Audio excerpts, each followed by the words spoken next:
Did you get the sense in the period, say, from last summer to this summer, that there was a sort of sidelining of the whole Northern Powerhouse thing in central government? Oh, very much so, Evan. I heard a rumour in Westminster that indeed the phrase Northern Powerhouse had been banned from press releases and speeches, and that was confirmed at the weekend by the former press officer at Number 10. And it worries me greatly because we've sensed ever since George Osborne left that there's been no real commitment to the North in the current government. I can't see anybody at the top table who's speaking up for the North. And to be fair to George Osborne, he at least did do that, and he deserves credit for that. But since he left, I have become very worried about the government's lack of commitment to the North, and indeed the promises it made. It promised people here a powerhouse, and everyone is asking, where is it? And how serious for you, how serious do you think the announcement is that there may not be the 2 extra platforms at Piccadilly Station, and there may not be the entire electrification of the Transpennine route? I think the government would be making a major mistake if it underestimates the fury that people here feel when they see those announcements last week and then they hear today that billions more is about to be spent on London.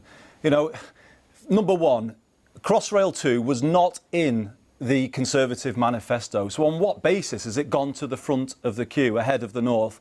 I think many people in our country would see west to east rail links across the North as the single highest investment priority for transport in our country. But also, number two, Evan, all of this was announced since Parliament has gone up. I would have loved to have seen Chris Grayling stand up in Parliament and announce the scrapping of various electrification schemes alongside the green light for Crossrail 2, because if he had have done that, I think there would have been uproar. And where I will go now with this is contact Greater Manchester MPs and indeed other MPs across the North, because while this may be the government's view that it can cancel schemes out of London and give the green light to Crossrail, I doubt it will be Parliament's view. And I think MPs need to seek a vote when the House returns to see whether or not MPs agree that this is the way to proceed with rail investment in our country. Right, now just interestingly, Jim O'Neill, who was the one there who was saying that he thought it was being sidelined, but he said he didn't think it was any longer necessarily being sidelined, and that the short-term stuff around electrification and the Northern Hub project, the predecessor to the powerhouse, that's not the point. It's the powerhouse, and that hasn't been abandoned yet. You're talking like they've abandoned it, but they haven't abandoned it. They're still committed to it, at least officially, right?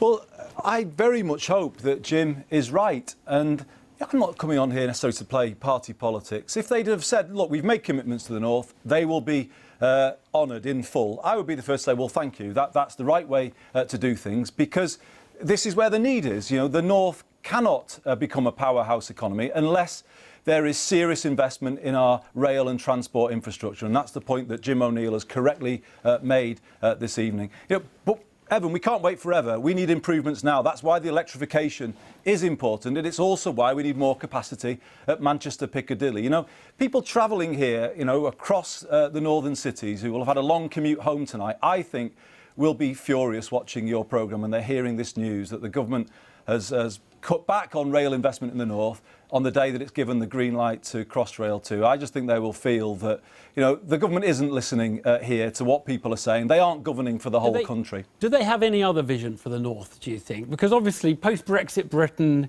coming up with an economic model that works for the whole country is what everybody says is the goal. Do they have a plan for the North of England?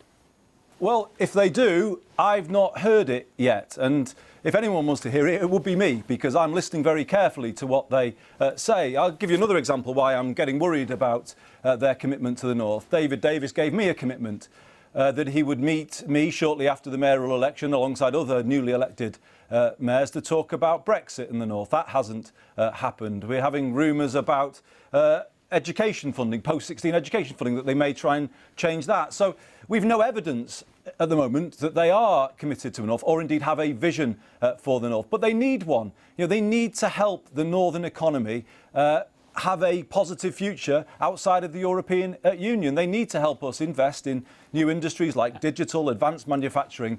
But I've not seen any evidence of that yet. But none of this is possible, Evan, without investment in 21st century transport infrastructure. Andy Burnham, thank you very much. Thanks very much indeed. Thanks.